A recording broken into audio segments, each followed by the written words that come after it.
So good morning, everybody, and welcome to today's presentation. Just a couple of housekeeping things as we get started. If you could just keep yourselves on mute as the presentation is going on, and then feel free to unmute yourself and ask any questions that you have, or if you feel more comfortable and want to use the text chat, you can do that too. And I'll watch for that and I'll relay the questions back.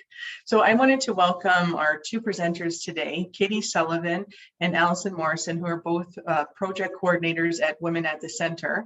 We appreciate you coming in today and talking about all the services and programs that you offer at your place. So thank you so much, and I will hand it over to you. Thank you so much, Lori. I'm just going to share my screen to get our slides up.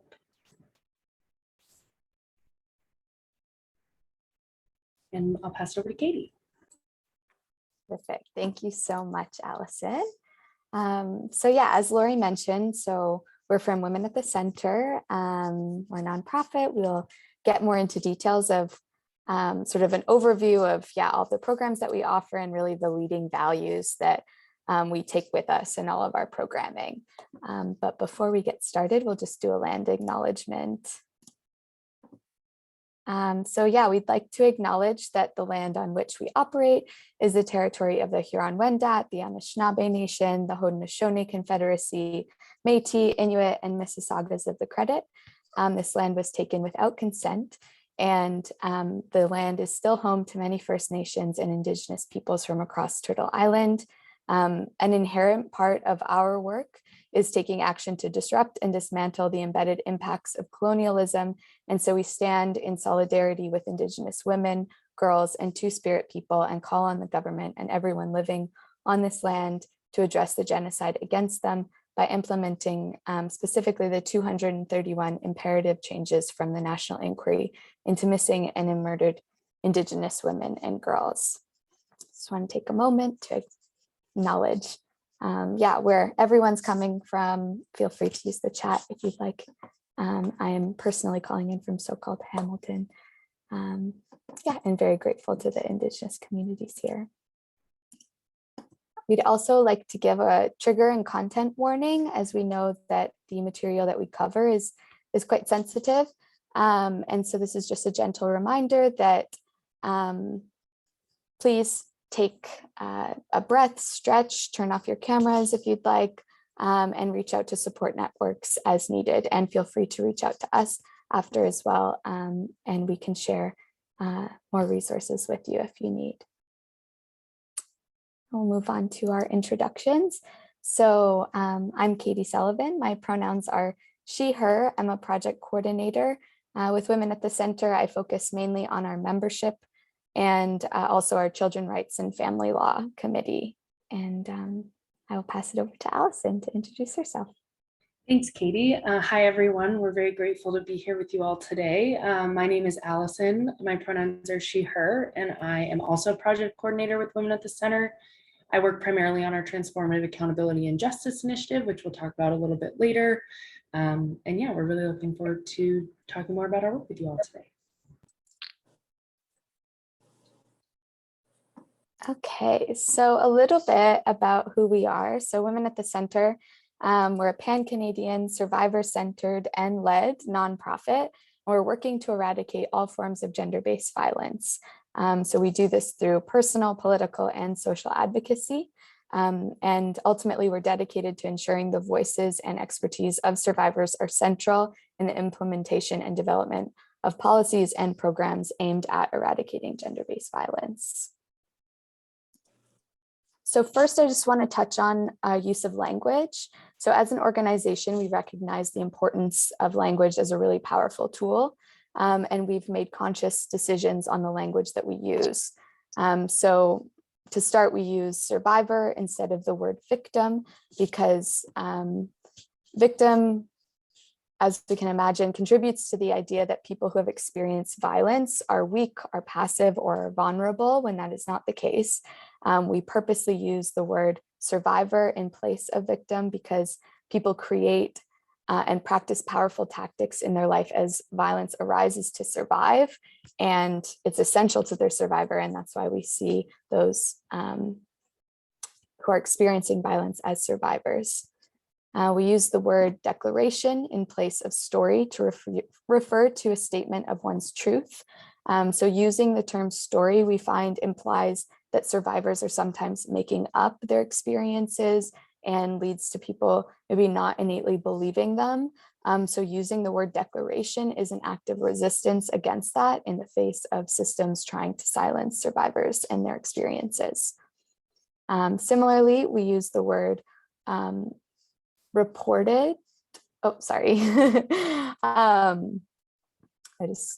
I think there's one missing here actually.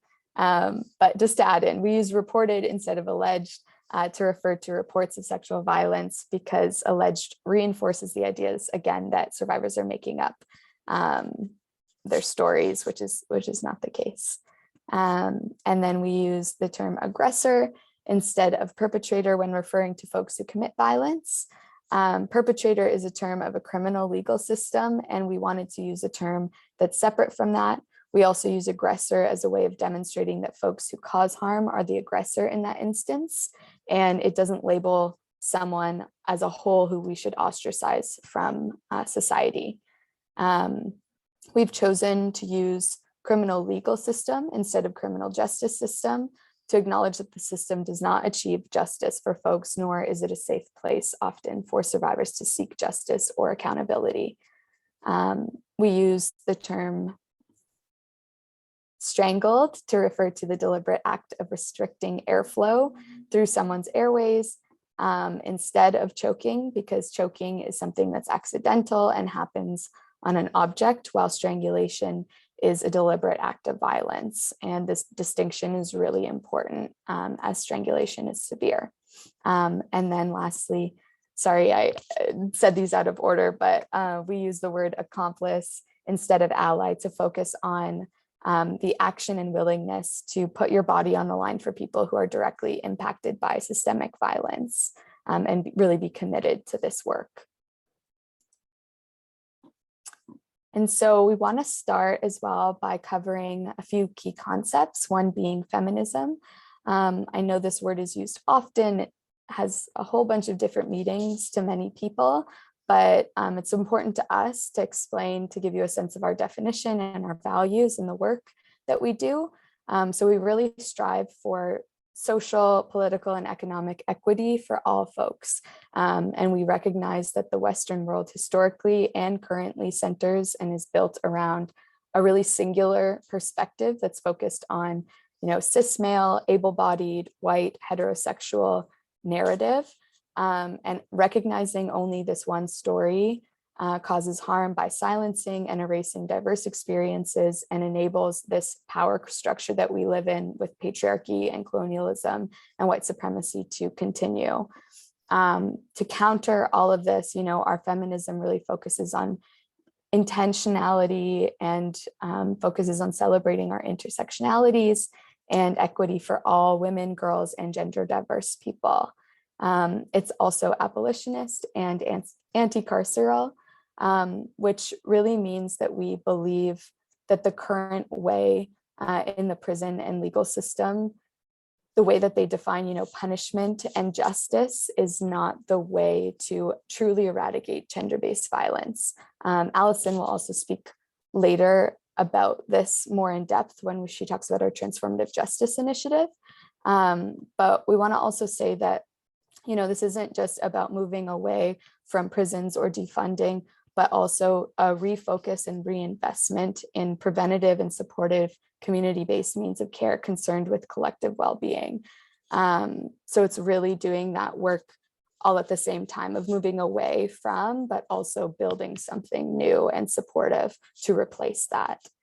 And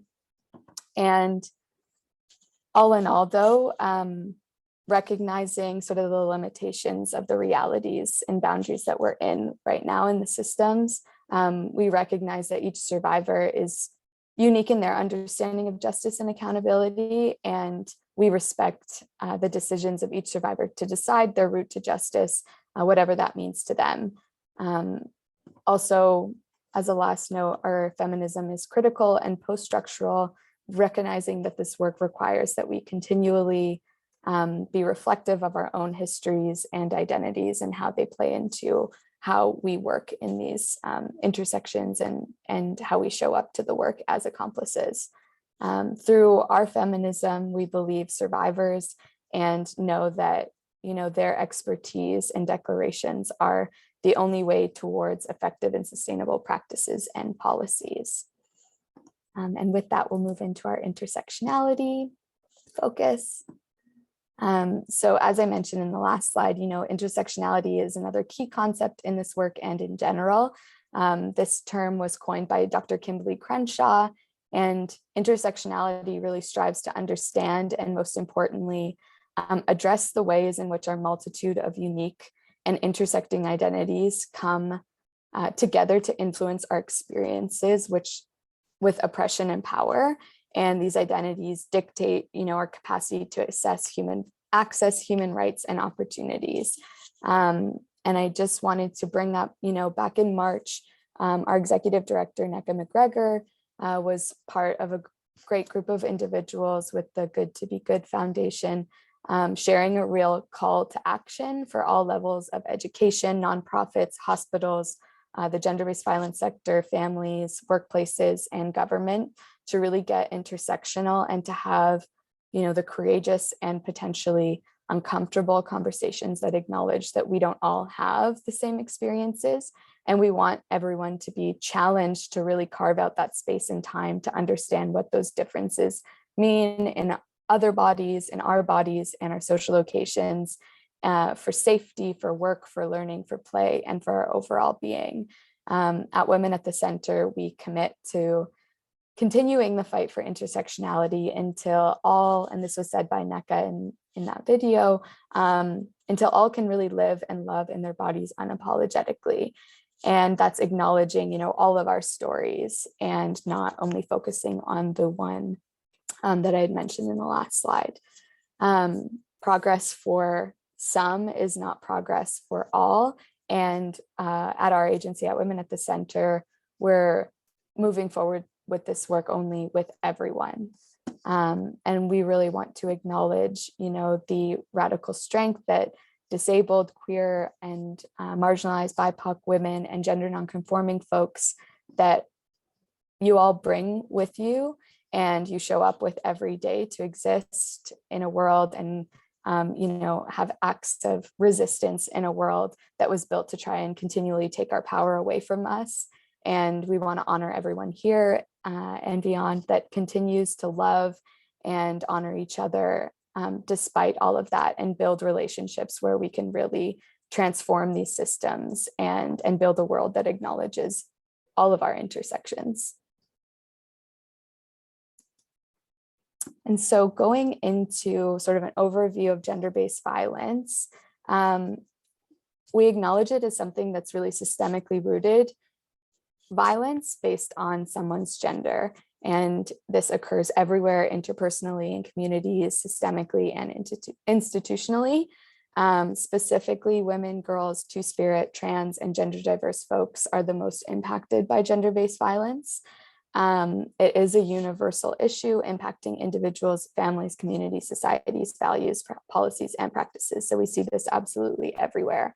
And I think the biggest takeaway from sort of acknowledging its systemic roots is that those experiencing gender-based violence often, I think, feel like they're to blame for their experience and feel a lot of shame around that. But it is not that at all. And sort of going back to us using the word survivors instead of victims, and really it's something that is oppressive and discriminatory and rooted in something much bigger than us. So it's certainly not anybody's fault. And I think that at Women at the Center in our programming, what we see is really life-changing for a lot of people is that validation that, this isn't something to be ashamed of. You're not alone, and none of this is your fault. And yeah, these structures just reinforce a historical narrative, and anyone who doesn't fit into that will experience the backlash of it. So in our programming, we really try to counter that and also make it known that this isn't a survivor's fault, and we're here with you to continue to fight the barriers that exist. We'll go into types of gender-based violence. So this is really important to acknowledge as well, all the different ways that survivors can experience violence. So initially, I feel like physical is something that is acknowledged maybe more often, but still not well, but physical violence,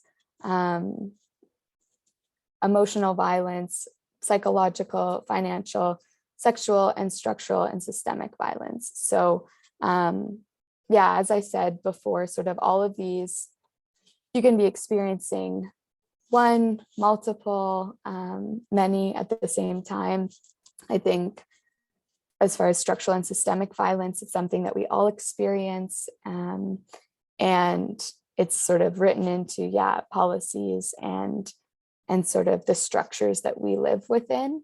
So it's really important to be cognizant of that, and also be cognizant of the less obvious sort of ways that survivors experience emotional violence or psychological violence or financial and sexual, and that it's not the easiest to talk about either or unpack. So I think it's just, something for all of us to be really mindful of, the sort of complexities that all these different types of violence intersect with each other and how they play out in sort of every day.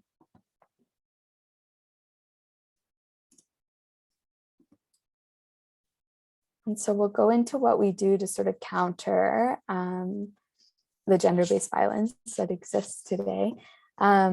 So our programs sort of fall into 4 different categories around support, which involves our peer support, really building community and that collective healing aspect. We have education initiatives, which is about awareness building, trainings, and webinars that we host. We do a lot of research, which is community-based, participatory research, and survivor-led.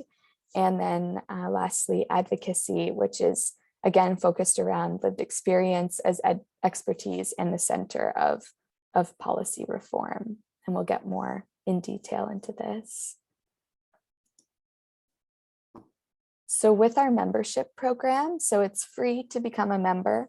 All you have to do is go to our website and fill out a form, and then you'll be connected with us. And we have a couple different kinds of membership. First, we have our community member. So with this, we can connect you with other survivors, engage with other members for support, and you have more access to self-advocacy information and training. And then in addition to that, we have our advocacy member. So this could involve completing effective communication and advocacy training. It could be speaking engagements and providing more input on our ongoing initiatives. And then lastly, we also have a chapter member. So you're connecting with other survivors and you're driving local membership growth in whatever area you're situated in. So at this moment, we have chapters across Ontario. So we have Hamilton, York, U of T, Owen Sound, and Kingston. And that potentially is expanding also in the next year with interest. But sort of with all of these memberships, your experience can be really what you would like it to be. So you can be as little or as much as involved in our sort of ongoing programming as your capacity allows. And yeah, it's just, everything is always free and your experience is at the center. And our agency is really led by our membership, which is really cool and important in the work that we do. And so just going to the impact of COVID on our membership. So we saw worldwide an increase in gender-based violence, and our increase in membership sort of reflects that. So we saw an increase in 9,000% from March 2020 to present. So majority of the engagements that we were seeing as well are crisis and counseling based. So as a response to this, We really advocate in collaboration with the survivors that we connect with. We're connected to Legal Aid Ontario and the Attorney General.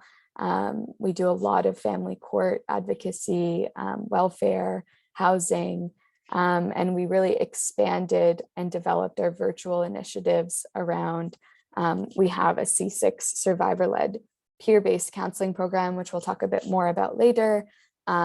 Our membership peer support group and member mixer, which happens monthly and bi-monthly, where we bring survivors together. We have different justice pathways, so survivor-led systems, navigation and advocacy, and then our truth and transformation movement as well. So all of these really came out of this increase of membership and this increased crisis becoming more public and known. So getting into our peer support groups. So as I said, we saw a significant increase in our membership. And so within our organization, we recognized the need to really bring people together for that validation and need to know that you're not alone in this experience. And so through that, we developed our peer support, and it really helps facilitate healing and really build community. And I think it's been a really beautiful example how we as a community can keep each other safe, share resources with one another, and really support one another and listen and be there for each other. And this just launched April 2021, and it is a monthly free program open to all our members. And next is our C6 survivor-led peer-based counseling program. So this is a more in-depth counseling program than sort of the membership. The peer support is more informal group virtually. You can sort of pop in when you can make it. The C6 survivor-led peer-based counseling program is one that a survivor registers for. It's free. 12-week peer-based counseling program. It could be group or individual, depending on that survivor's wants and needs. And something that really leads this program is this idea that, counseling requires empathy, not certification, which our executive director, Neka, believes in, which is really beautiful. And we really see that also in sort of the response from survivors that take part in our peer-based programs. It's really relieving, I think, to be a part of programs where you have other people who have experienced similar things as you and will validate and not individualize or blame you for something that is so much bigger and systemic and oppressive. And so this program, it's relaunched this spring. It focuses on 6 themes: context, consequence, communication, care, control, and culture. And sort of through the sessions, you'll be going through and really talking about what each of those C's mean to your experience and processing that. And then survivors are paired with a peer counselor. We try to meet the sort of intersection needs as well of the survivors that apply. If there's something that they or someone that they'd feel more comfortable having as a counselor, and we try to meet those. We really try and develop healthy and effective methods of healing, access to resources, and as sort of you've seen in all of our programming thus far, it's really grounded again in lived experience as expertise and trauma-informed practices.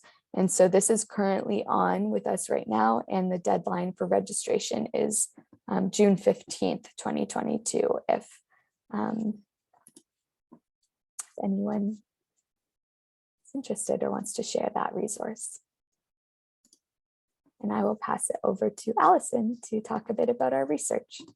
Thanks, Katie. So one of the other areas of our work, like Katie mentioned, is our research. And as with all of our work, our research efforts are survivor-led. What we are looking into is really based on what folks in our membership have expressed as areas of need or things that we identify in that way. and then community-based as well, so that we're able to identify research priorities that are actually in line with the needs of what the survivor community is looking for. One example of our research is one of our initiatives called A Fresh Breath, which was participatory research exploring the intersections of strangulation and intimate partner violence, particularly including a focus on the physical and emotional impacts of non-fatal strangulation on survivors. The objective was to really be able to provide some direction to first responders. And in this context, I know first responders can mean a lot of different things to different people, but we really meant, you know, the first person that a survivor discloses to. So that might be a first responder in the way a lot of us conceptualize in terms of like police or EMS support, like ambulance or medical support, or, you know, someone in their support network that they're disclosing to. And so we knew that symptoms and the impacts of strangulation are not widely understood, and the symptoms can often look similar to other sort of diagnoses. So it can be, if someone's not, you know, well versed in identifying the impacts of non-fatal strangulation, it can be harder for survivors to receive the support and care that they need. And this research also informed why we specify the importance of labeling strangulation in our language matters slide at the beginning as a deliberate act of violence as opposed to choking. And this was because through the one-on-one interviews that we did with survivors of non-fatal strangulation, we were really, that was something that was becoming clear in terms of how folks refer to it as choking and what that does if our responses are minimizing the danger of something like non-fatal strangulation for survivors. So we were able to identify physical and emotional impacts, like I mentioned, and then also make recommendations for future research as well as responses for first responders. So another area of our work is on the intersection of traumatic brain injury, or TBI, and interpersonal violence, IPV. And so this was based in our understanding that experiences of interpersonal violence can result in traumatic brain injury, including things like non-fatal strangulation. And our work intends to explore how much interpersonal violence support agencies.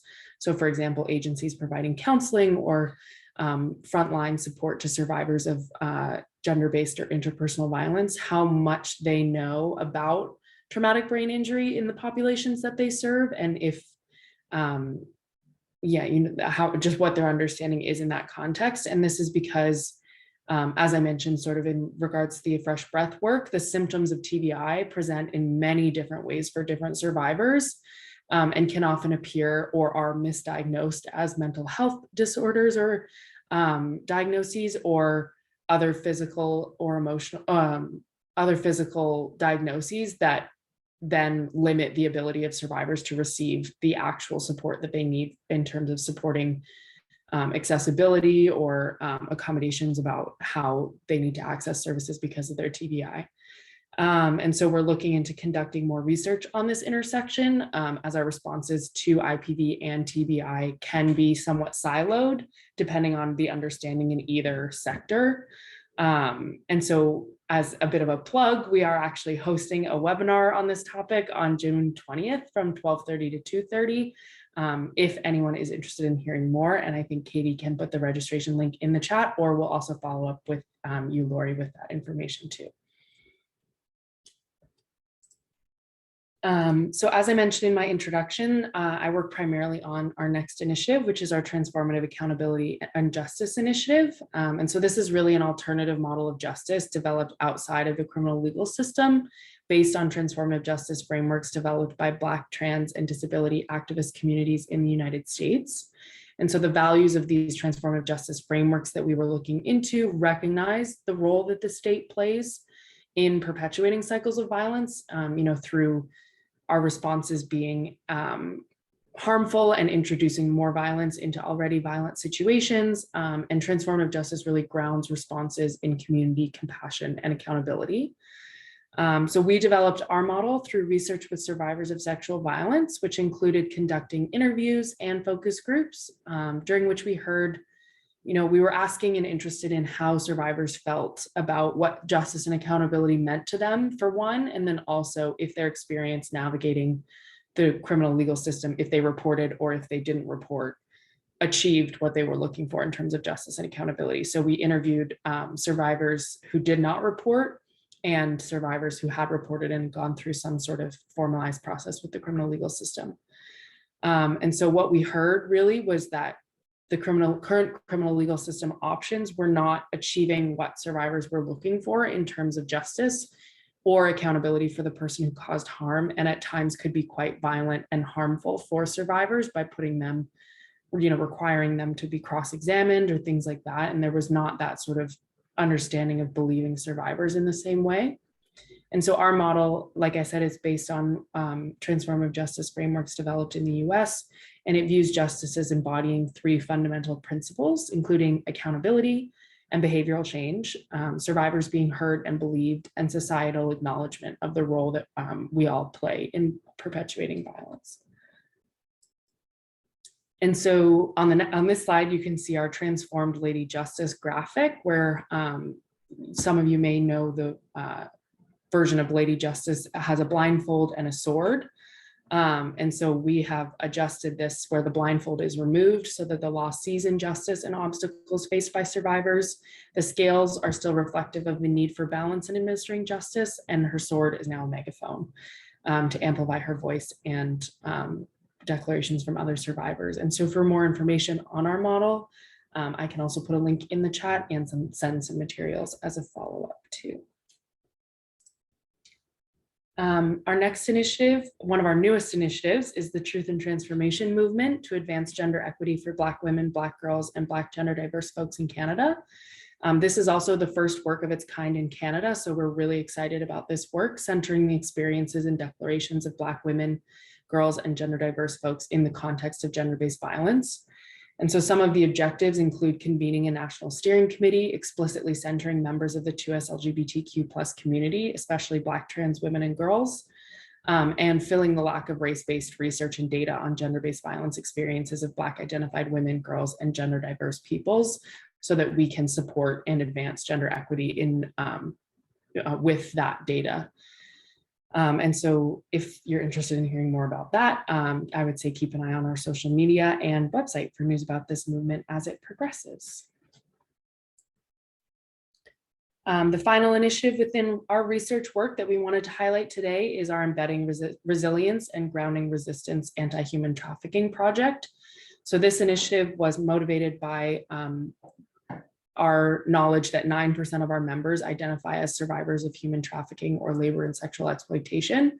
So we recognize the need for a support space to share experiences within that specific experience of gender-based violence and develop survivor-led training for combating human trafficking in Canada. And so the work within this initiative includes developing train the trainer models for frontline workers, hotel staff, healthcare professionals, educators, law enforcement, and members of the media. And so that's, I think, particularly broad in terms of who we would be including in those train the trainer models.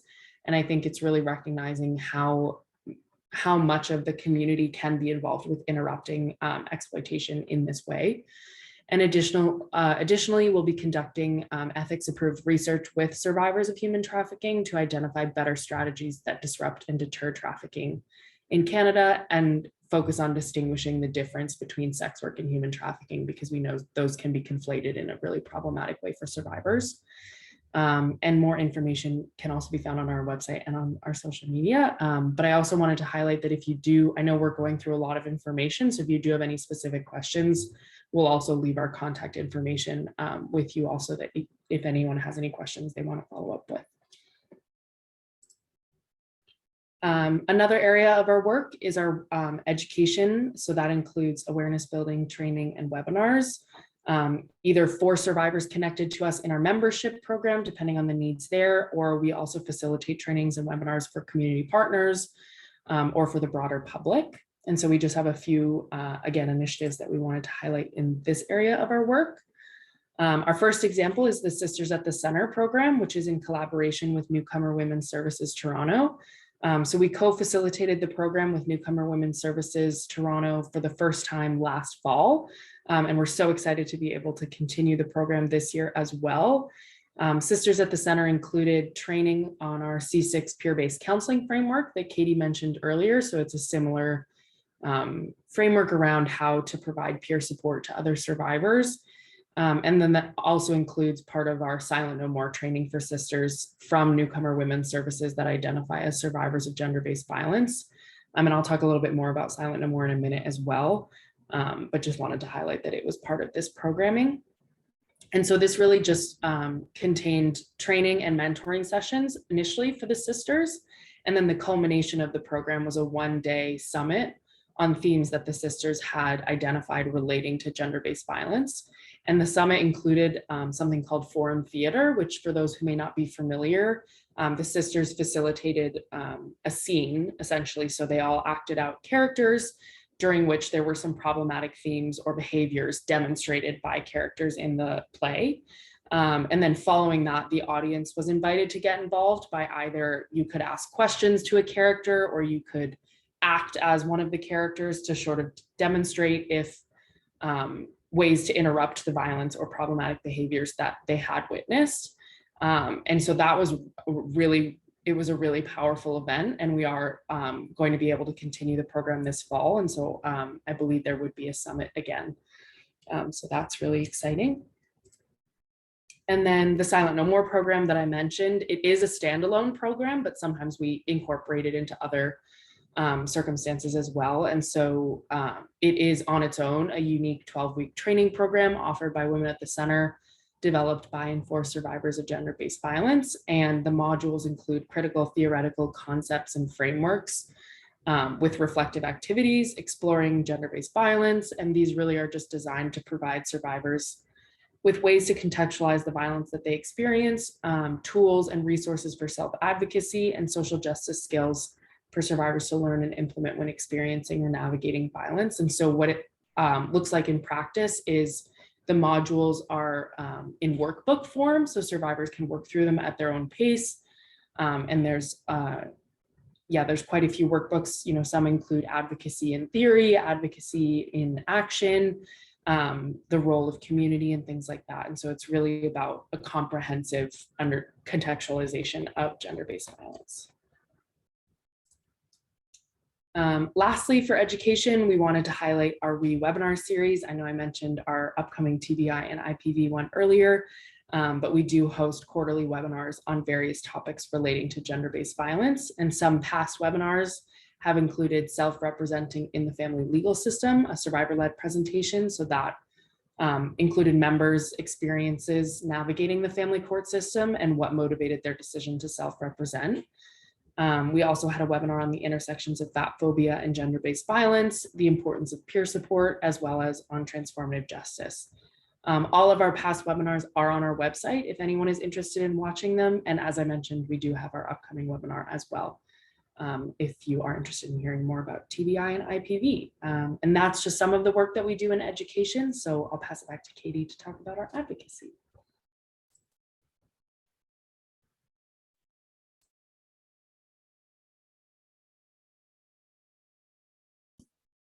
So sorry, I was grabbing our YouTube link and I lost my place. But yeah, as part of our programming, we also really focus on advocating and also giving survivors, sort of bringing back to Lady Justice and the like amplifying voices.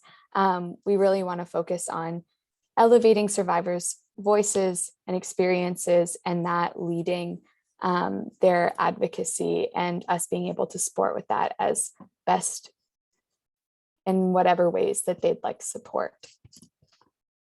So going into that, yeah, we really like to focus on accountability in our work.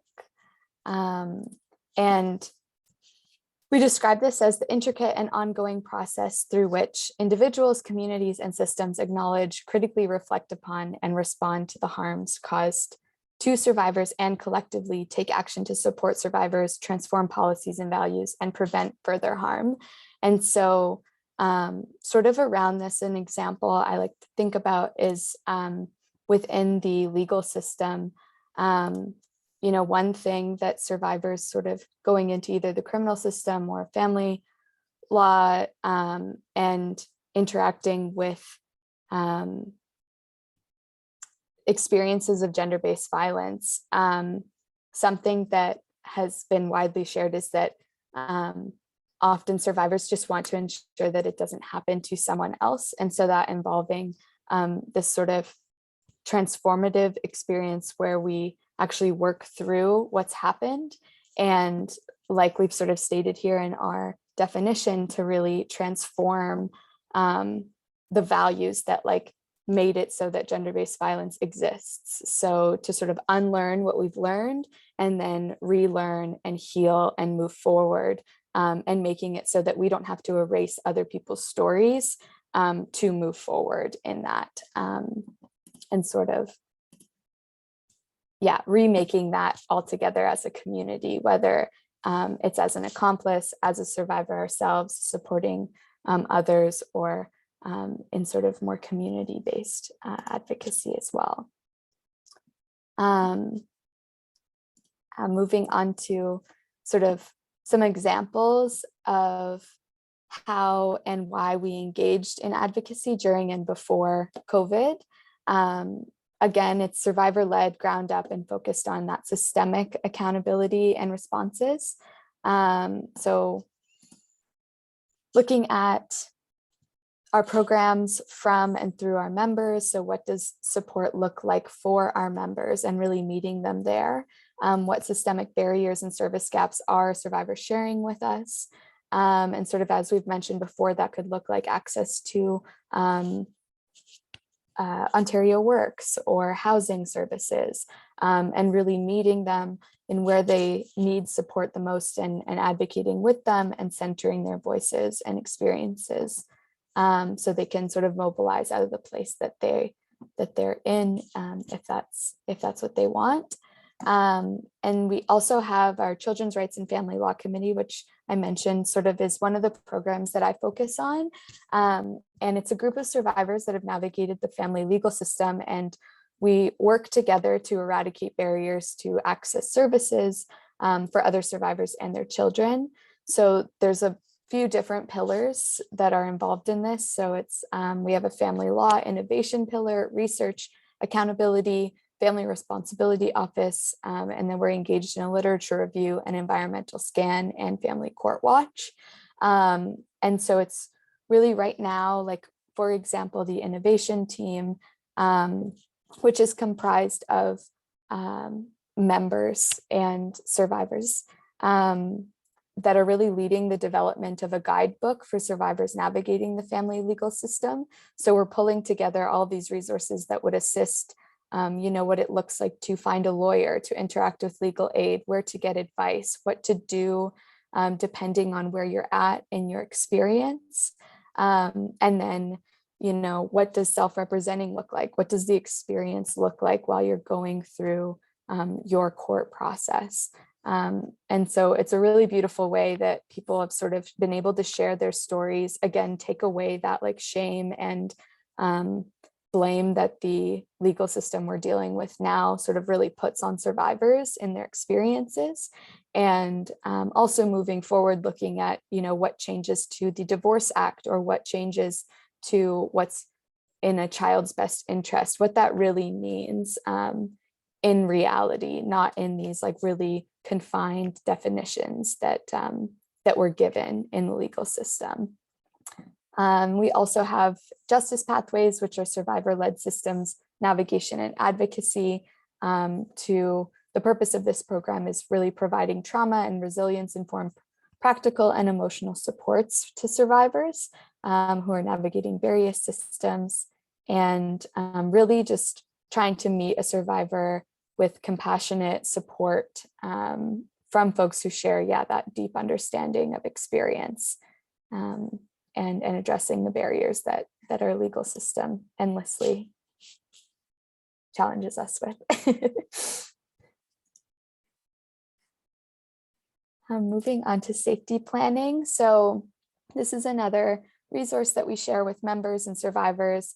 So it's something that sort of acknowledging the barriers and the existence of gender-based violence and the realities of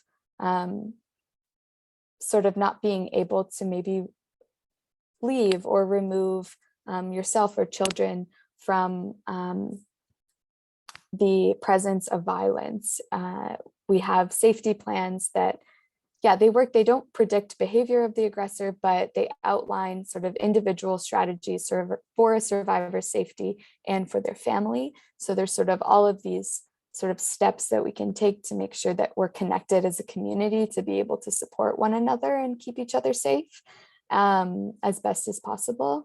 And sort of our safety planning document outlines general protective actions that survivors may wish to consider for their home, workplace, family members, technology use, and sort of next steps when leaving, and how to also like engage in sort of escalating behavior and sort of de-escalating tactics and just ways to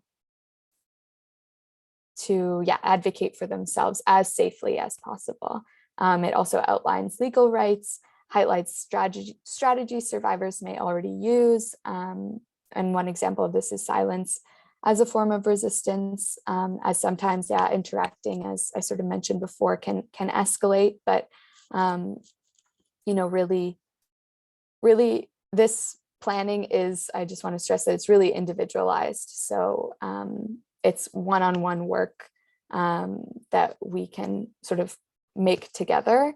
And it's ultimately, to remind survivors that they're not to blame for what they're experiencing, and also that they're not alone. And our safety plan also includes a self-care plan. And there's also a lot sort of in the safety planning too that I just want to stress around, like even tracking instances of violence and sort of compiling evidence, which we see is really helpful if you do have to then report or need that for like legal services, if you sort of need to access those later on. So within that, it's like there's hospitals that can store your evidence for you so that it's not in your home. And you can sort of file things away without having to report if that's your decision. But just so that it's still tracked, and also there's other people connected to your experience that that can support you.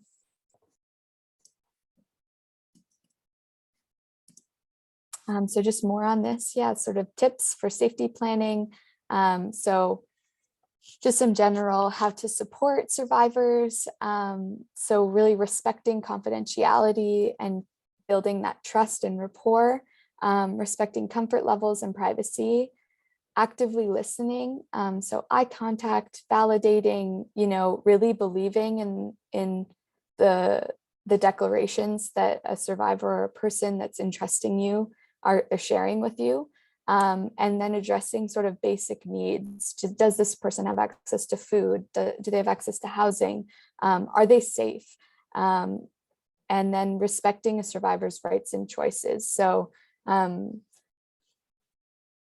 meeting somebody where they're at isn't always easy, I think, for an accomplice or a close friend or a relative or person that you love.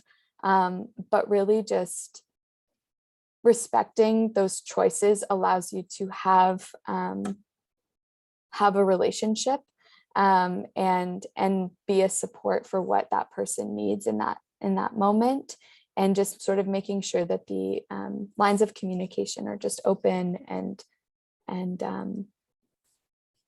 just building on that mutual trust. How not to support survivors, which is really important. So not to pressure them to do something that they're not ready for. I think a big sort of narrative that we see is just, and see in the media with people sharing too, is around like, well, why didn't they just leave? Why can't you just leave? And oftentimes, leaving puts somebody in a higher risk situation than staying. So acknowledging that, and also just the complexities to everybody's situations.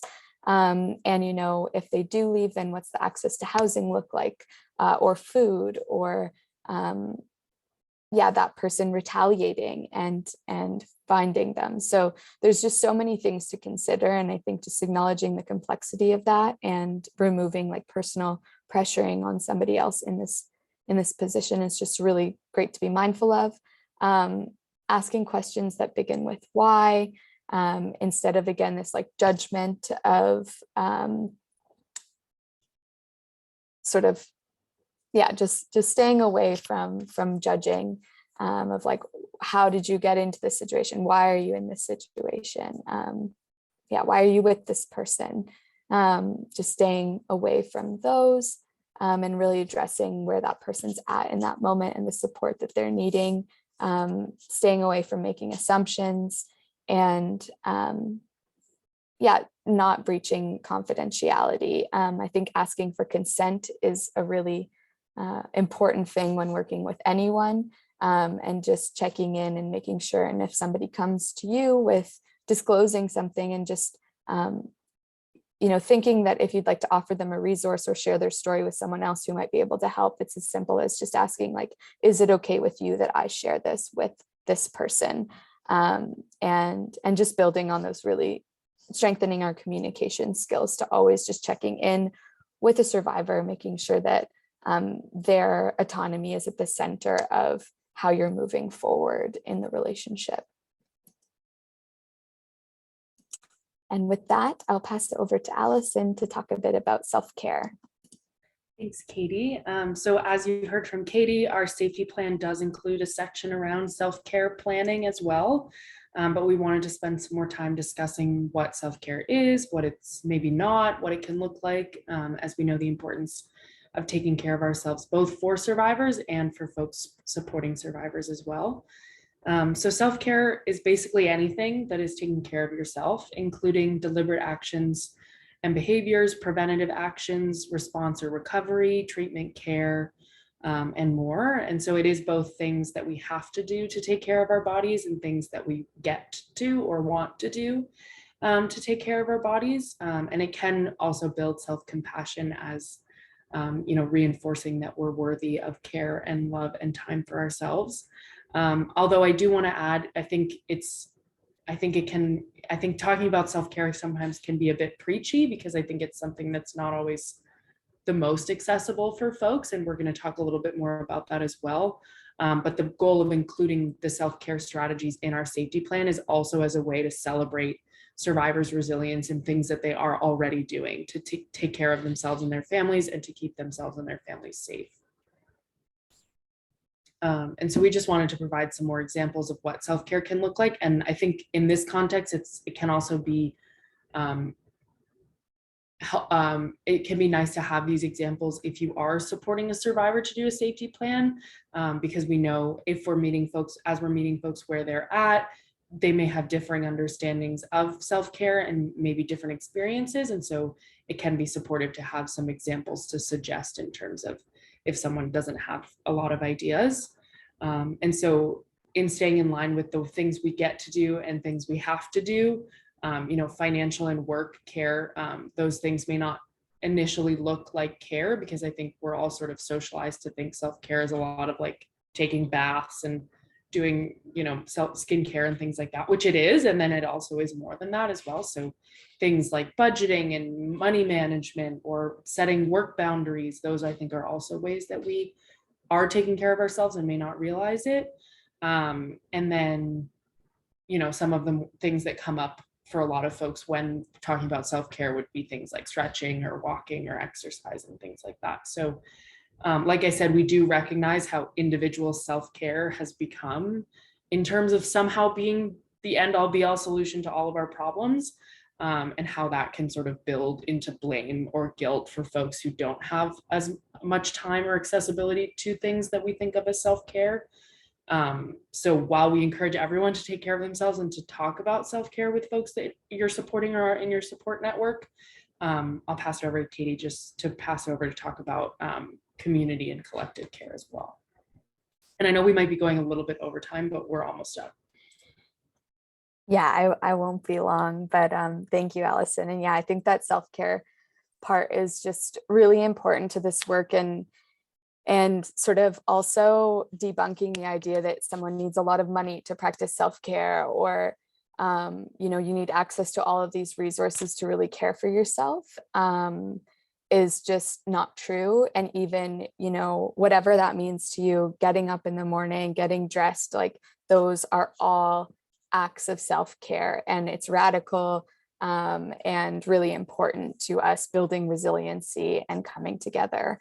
And so sort of linking all of this back to community and collective care, you know, this again brings us back to progress for some, not being progress for all. And in taking care of ourselves, it's to really build the capacity to then be able to offer support to others and really connect with our communities and offer support, and just, you know, be constantly sort of like refilling and using the like cup of water sort of analogy. It's like when your cup is low and mine's full, like I'm going to offer you some water from mine, and vice versa. And that sort of being an ongoing fluid motion back and forth, and being aware of where other people are in their journeys.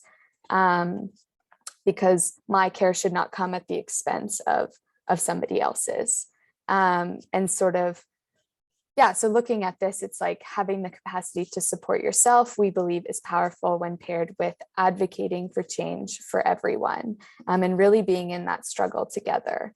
And linking this back even, you know, to our land acknowledgement, and acknowledging the unlearning of the prescribed histories that we've been told. It's like looking at the dish with one spoon treaty, and not taking more than your fair share, and leaving something for someone else, and being able to coexist on the land that we have winded up on without consent, and really just acknowledging that, and being grateful, and then advocating and working for change moving forward.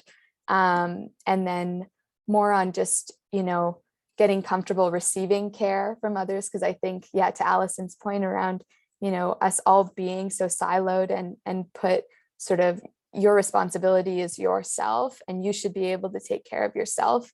When we see sort of the systemic injustices that we're like living within, and sort of lack of social resources and services, it's not as simple as, you know, you should be able to take care of yourself and your family. It's really a collective responsibility for us to look at the gaps, and where some people have less access to resources than others, and really advocating for change, and being able to call that out and work together, so that that it is a collective effort, and not all, you know, each person for themselves, because that's not a community.